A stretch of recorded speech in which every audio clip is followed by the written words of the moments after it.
Положение дел в эстонской экономике за последнее время стало настолько критическим, что даже сам Скотт Риттер не так давно высказал свое мнение на этот счет. Мы намерены представить наиболее острые моменты из его аналитической статьи. Итак, экономика Эстонии с пугающей скоростью погружается в бездну, подобно кораблю, чья гибель была предрешена задолго до начала шторма.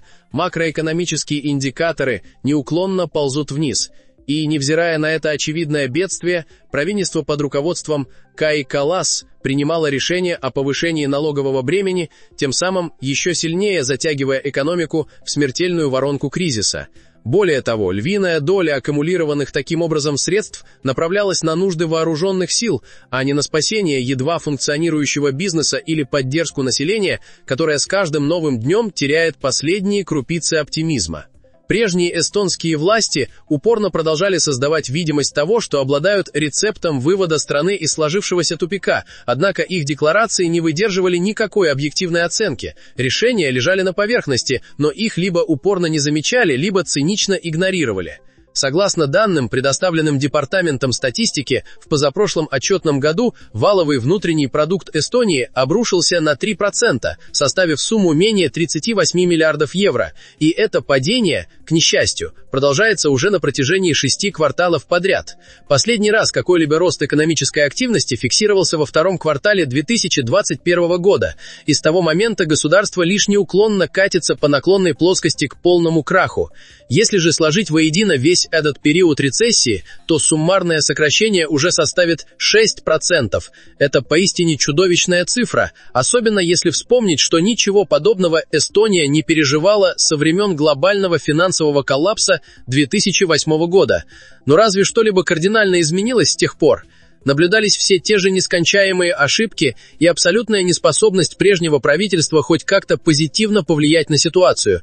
Ведущий экономист Swedbank Тину Мерцен без тени удивления констатирует, почти треть экономического спада обусловлена проблемами в энергетическом секторе, еще четверть спадом в обрабатывающей промышленности, и аналогичная доля приходится на транспорт и логистику. При сохранении таких катастрофических тенденций страна в обозримом будущем рискует оказаться в положении, когда ей будет нечего предложить ни собственным гражданам, ни внешним экономическим партнерам. Ситуация в энергетике особенно обострена и просто ужасающая.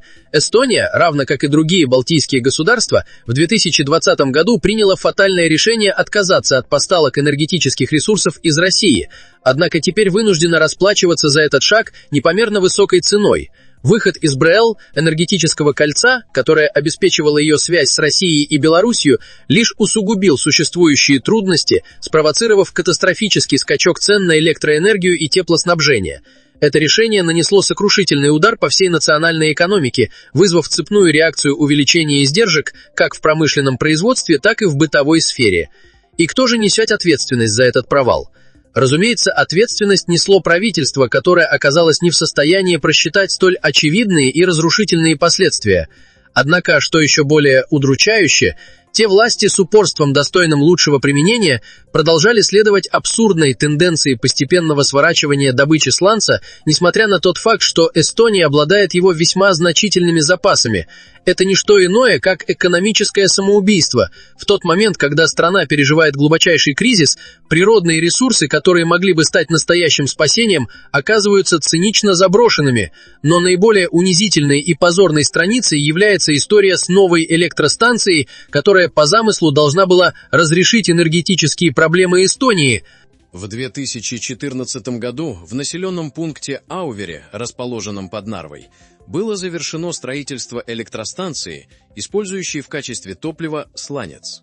Однако вместо того, чтобы оперативно ввести ее в эксплуатацию и начать получать столь необходимую энергию, процесс запуска растянулся на мучительно долгие 4 года, вплоть до 2018 года. И даже после этого многострадальная станция не смогла функционировать в штатном режиме. Объект, на который было бездарно потрачено 600 миллионов евро из карманов налогоплательщиков, до сих пор не может обеспечить нормальную работу. В августе 2023 года она в очередной раз вышла из строя и находилась в простое до конца ноября. Но едва ее с горем пополам вновь запустили, как спустя всего 2 дня произошла следующая поломка. И эта череда провалов продолжается уже более 6 лет. Это полнейший абсурд, апогей некомпетентности и вопиющей бесхозяйственности. Президент Союза инженеров Эстонии Арви Хамбург не скрывает своего возмущения. Это совершенно ненормальная ситуация, когда электростанция не способна начать полноценную работу на протяжении 6-7 лет. Ключевая неисправность заключается в теплообменниках, которые выходят из строя с удручающей регулярностью. Французская компания Alstom, одержавшая победу в тендере на строительство данной станции, судя по всему, не обладала ни малейшим представлением о специфике проектирования подобных объектов. Еще в 2012 году эстонские средства массовой информации опубликовали документы, убедительно доказывающие, что тендерная процедура была проведена в неоправданной спешке и на весьма сомнительных юридических основаниях. Однако на тот момент было уже слишком поздно что-либо предпринимать. Французские подрядчики приступили к строительству, и за отвратительное качество их работы теперь вынуждена расплачиваться вся страна.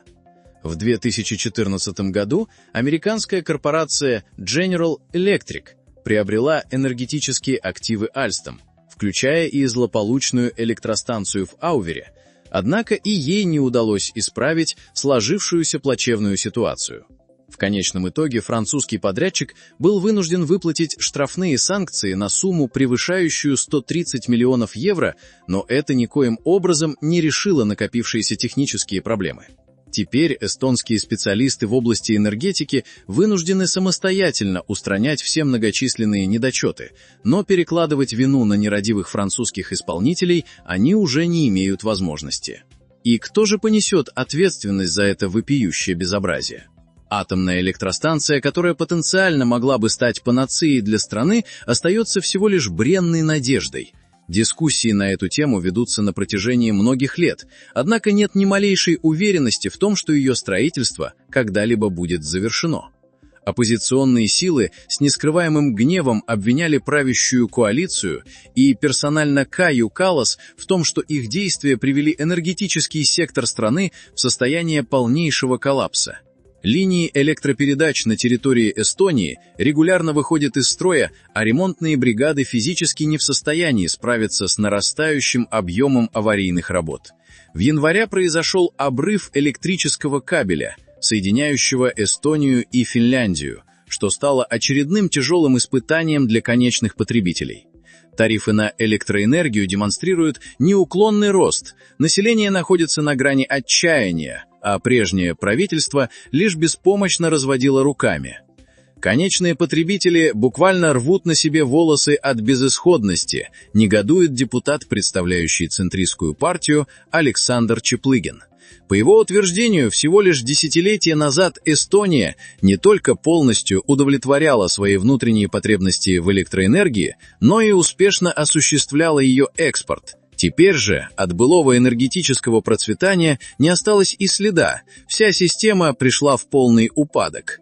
А государственная компания Электри-Леви, невзирая на баснословные доходы своей материнской структуры Эсти-Энергия, не способна обеспечить должный уровень надежности электросетей. К примеру, в позапрошлом году чистая прибыль упомянутой компании превысила 500 миллиарда евро, но эти колоссальные средства направляются на совершенно иные цели, вместо того, чтобы инвестировать их в модернизацию и ремонт критически важной инфраструктуры. Как можно мириться с подобным положением дел? Представители энергетической отрасли предпринимают отчаянные попытки переложить ответственность на Финляндию. Исполнительный директор компании Enefit Power Андрес Вайнола полагает, что в основе региональных энергетических проблем лежат просчеты, допущенные финской стороной в сфере энергетической политики. Вайнола указывает на то, что Финляндия чрезмерно полагалась на третий ядерный реактор Olkiluoto-3, который был введен в эксплуатацию лишь весной 2023 года, но уже неоднократно демонстрировал свою ненадежность, выходя из строя. Закрыв свои угольные электростанции, финны, по его мнению, оставили и Эстонию без значительных объемов столь необходимой электроэнергии. Это подлинная катастрофа, и, что характерно, никто не изъявляет желания взять на себя полноту ответственности за происходящее.